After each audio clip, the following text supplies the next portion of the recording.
రాజకీయాల్లో అలాగే జీవితంలో అపజయాలు జయాలు ఎదురు దెబ్బలు ఇవన్నీ కూడా అత్యంత సహజమైన విషయం. దురదృష్టం ఏమంటే ఇవాళ బీఆర్ఎస్ పార్టీలో ఒక ముఖ్యమైన కుటుంబ సభ్యుడు, మా సోదరుడు, సిరిసిల్ల నియోజకవర్గంలో మొదటి నుంచి కూడా నిబద్ధతతో పనిచేసిన ఒక సైనికుడు కుంటయ్య గారు మరి మొన్న నాకు కష్టం వచ్చినప్పుడు, నేను ఏసీబీ వాళ్ళు నన్ను విచారిస్తున్నప్పుడు నా కోసం హైదరాబాద్ దాకా వచ్చి సాయంత్రం దాకా అక్కడనే ఉండి నాకు ధైర్యం చెప్పి, అన్నా నీకేం కాదని చెప్పి మరి రాత్రి ఇక్కడికి వాపసు వచ్చి ఏమైందో తెలియదు, రాత్రికి రాత్రే ఆత్మహత్య చేసుకున్నాడని తెలిస్తే ఒక్క నిమిషం మనసు కకావికలమైంది.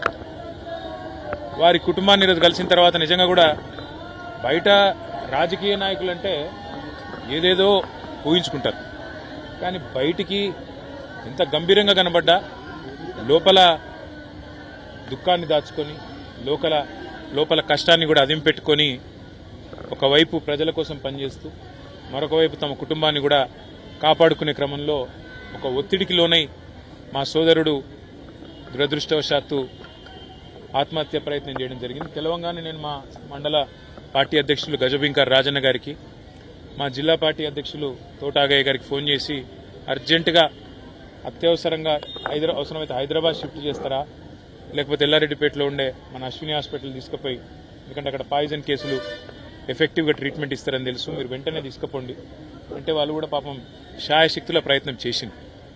దురదృష్టవశాత్తు కిడ్నీలు ఫెయిల్ కావడం, దురదృష్టవశాత్తు కుంటయ్య గారిని కాపాడుకోలేకపోవడం జరిగింది.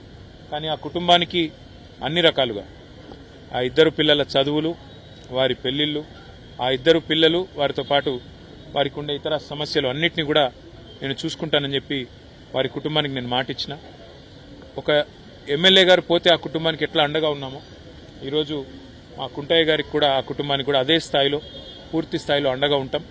వారు మాకు ఇచ్చిన వారి సహచర్యం కానీ, వారు మాతో పాటు కలిసి గడిపిన సమయం కానీ, అదేవిధంగా వారు పార్టీకి చేసిన సేవలు కానీ ఇవన్నీ దృష్టిలో పెట్టుకుని ఆ కుటుంబానికి మొత్తం బీఆర్ఎస్ పార్టీ జిల్లా నాయకత్వం మొత్తం అండగా ఉంటుంది.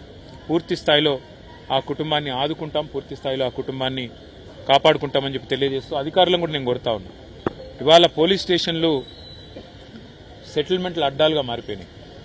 పోలీసులు అదేవిధంగా ఇతర అధికారులు ఒకటే పని పెట్టుకున్నారు, కాంగ్రెస్ నాయకులు ఏం చెప్తే చేయాలా అన్నట్టుగా విచ్చలవిడితనం ప్రదర్శిస్తూ ఉన్నారు. ఇది మంచిది కాదు. రాజకీయాల్లో గెలుస్తాము ఓడతాం, మేము కూడా 10 ఏళ్ల అధికారంలో ఉన్నాం, కానీ గింత లేకి పనులు గింత చిల్లర పనులు ఎన్నడూ కూడా చేయలేదు. ఇకనైనా ఇలాంటివి కాకుండా, ముఖ్యంగా ఎక్కడైనా కంప్లైంట్ వస్తే కుంటయ్య గారు కంప్లైంట్ చేసినారు, నాకు రావాల్సిన డబ్బులు ఇవ్వకుండా నేను సతాయిస్తున్నారని, ఉల్టా ఆయన మీద కేసు బనాయించారు. అంటే ఈ రకమైన వేధింపులు, ఈ రకమైన సివిల్ మ్యాటర్లో కూడా పోలీసులు దూరడము, సెటిల్మెంట్లకు ప్రయత్నం చేయడము, ఈ రకంగా అరాచకం చేయడము ఇది ఎంతమాత్రం మంచిది కాదు. నేను ఏ ఒక్కరి మీద నేను విమర్శ చేస్తలేను. ఇది ఈ రోజు కుంటయ్య గారికి జరిగింది, రేపు ఇంకోరికి జరగవచ్చు. కాబట్టి ఇది మంచిది కాదు. దయచేసి కంట్రోల్ చేసే ప్రయత్నం చేయాలని చెప్పి కూడా నేను ఈ రాష్ట్ర ప్రభుత్వాన్ని కూడా కోరుతా ఉన్నా. కానీ ఆ కుటుంబానికి మాత్రం ఇవాళ ఇంతకంటే ఎక్కువ రాజకీయం నేను మాట్లాడను. ఆ కుటుంబానికి పూర్తి స్థాయిలో మేము అండగా ఉంటాం, ఆ కుటుంబాన్ని కాపాడుకుంటాం, ఆ కుటుంబానికి పూర్తిగా మరి మనోధైర్యాన్ని ఆ భగవంతుడు ఈ ఆపత్ సమయంలో ప్రసాదించాలని కోరుకుంటూ అన్ని కార్యక్రమాలు పూర్తయ్యేదాకా మా మొత్తం పార్టీ అంతా కూడా వారి వెంబడ ఉంటుంది. పెద్ద కర్మ జరిగేదాకా కూడా మొత్తం ఉండి మేమే చూసుకుంటామని చెప్పి కూడా తెలియజేస్తూ మరి వారి ఆత్మకు శాంతి చేకూరాలని మనస్ఫూర్తిగా భగవంతుని ప్రార్థిస్తాం. ఖచ్చితంగా ఉండాల్సిందే. అవసరమైతే కోర్టుకు కూడా పోతాము, అవసరమైతే ఉన్నతాధికారుల దృష్టికి కూడా తీసుకొని పోయి తప్పకుండా ఈ విషయంలో పోరాటాన్ని మాత్రం కొనసాగిస్తాం. కుంటయ్య గారికి ఏ విషయంలో అయితే ఆయనకు అంత క్షోభ కలిగిందో ఆ విషయంలో న్యాయం జరిగేదాకా ఆ కుటుంబాన్ని కూడా మేము